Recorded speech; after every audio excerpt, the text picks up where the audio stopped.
Hello friends, నేను మీ హరి గోపరాజ్. ఈరోజు మనం ఒక చాలా పవిత్రమైన దేవాలయం గురించి తెలుసుకుందాం. ఈరోజు మన హైదరాబాద్లో నిమిషాంబిక దేవి దేవాలయం అని మన బోడుప్పల్లో ఉంది. సో ఈ దేవాలయం అతి తొందరలో మనకు చాలా ఫేమస్ అయింది. సో చాలామందికి కోరికలు నెరవేరాయి ఈ దేవాలయంలో. సో నిమిషాంబిక దేవి దేవాలయం అని ఉంది మనకు బోడుప్పల్లో. సో ఇక హనుమాన్ నగర్ అని ఉంది.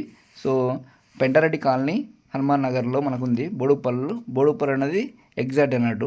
సో మనం ఉప్పల్ నుంచి బోడుప్పల్ వచ్చి మనము హనుమాన్ నగర్ ప్లస్ పెంటారెడ్డి కాలనీ అంటే ఎవరైనా చెప్తారు. చాలా ఫేమస్ అన్నట్టు. ఈ దేవాలయానికి మనం మొదటిసారికి వచ్చిన తర్వాత మన ధ్వజస్తంభం దగ్గర మన కోరిక అన్నది ఒక నిమిషంలో కోరుకొని సో గుడి చుట్టూ 16 ప్రదక్షిణలు చేయడం వల్ల మనకు తీరని కోరికలు అనేవి ఈ దేవాలయం మనకు తీరుతాయి. దక్షిణాదిలో మొదటగా ఈ దేవాలయం చాలా ప్రసిద్ధి చెందింది. అతి తొందర కాలంలో చాలా ఫేమస్ అయింది ఈ దేవాలయం.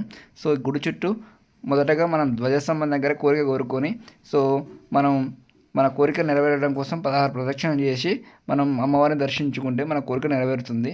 మేము అలా చేస్తున్నాము. సో చూడండి ఫ్రెండ్స్, మాతో వచ్చిన మా సభ్యులు తిరుగుతున్నారు. సో గుడి అదే ధ్వజస్తంభం, అలా కనిపించే ధ్వజస్తంభం.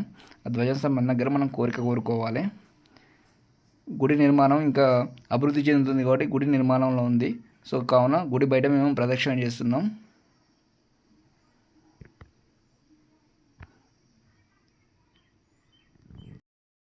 ఫ్రెండ్స్, మన కోరిక అనేది నిమిషంలో కానీ 21 నిమిషంలో కానీ 21 రోజులు కానీ నెరవేరుతుంది. చాలామంది కోరిక నెరవేరిన వారు మన ముందున్నారు చూడండి, వాళ్ళందరూ వాళ్ళ కోరిక నెరవేరింది. సో వాళ్ళు 108 ప్రదక్షిణ చేస్తున్నారు గుడి చుట్టూ. సో దాంతోపాటు అమ్మవారికి వడిబియ్యం అనేది కోరిక నెరవేరిన తర్వాత వాళ్ళు వడిబియ్యం అనేది పోస్తారు.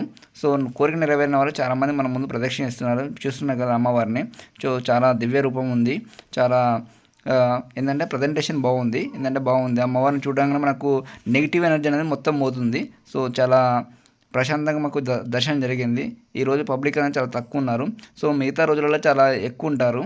సో మేము వెళ్ళిన రోజు మాకు చాలా ప్రశాంతంగా మనకు దర్శనం జరిగింది. దాంతోపాటు సాయిబాబా కానీ సో మనకు పరమేశ్వరి కానీ అమ్మవారు విగ్రహం ఉంటుంది. అక్కడ మనం వడిబియ్యం అనేది సమర్పించాల్సి వస్తుంది.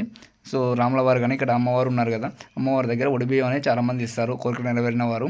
సో దాంతోపాటు ఇప్పుడు మనకు శివుడు కానీ సో ఇప్పుడు మనకు గణపతి దేవుడు, సో ఇలా మనకు అందరు దేవుళ్ళు, చిన్న చిన్న దేవుళ్ళు మనకు అందరూ ఉంటారు. సో ఇది గుడి ప్రాంగణం అన్నట్టు, మొదటి ద్వారం అన్నట్టు. చాలామంది కొన్ని శుక్రవారం కానీ మంగళవారం కానీ చాలా పబ్లిక్ ఉంటారు ఈ గుడిలో.